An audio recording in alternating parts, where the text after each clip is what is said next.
But we start with what happened at a 4th of July parade in a suburb of Chicago. A gunman opened fire as families celebrated, killing 7 people and wounding dozens more. The mass shooting came days after Congress passed significant gun safety legislation for the first time in 3 decades. Some Democrats argue it's not enough. But can they get a tougher bill? We asked former state Senator Wendy Davis, who joins us from Austin. First of all, I want to welcome you to the program.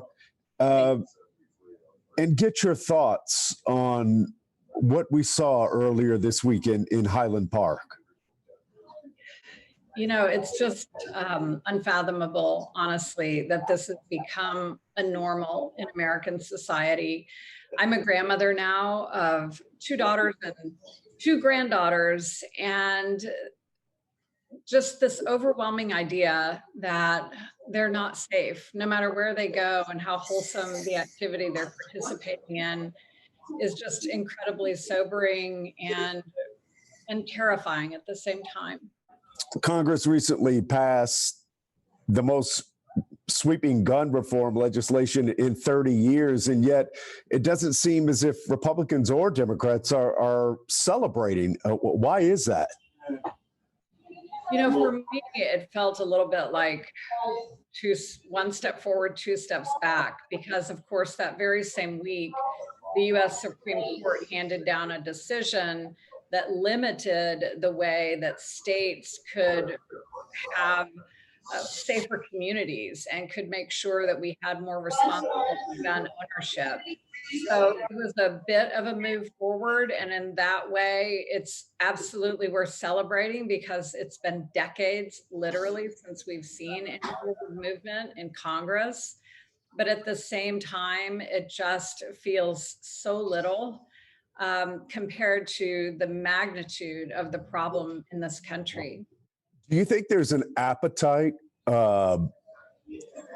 from progressives in the Democratic Party who generally want to swing for the fences to that kind of slow, deliberative build to achieve something that may be years, if not decades down the road?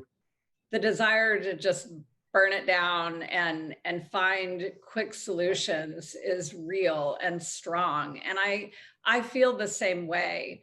But I've been involved in this long enough to understand that we only have the ability to get through and change issues like this based on our political systems.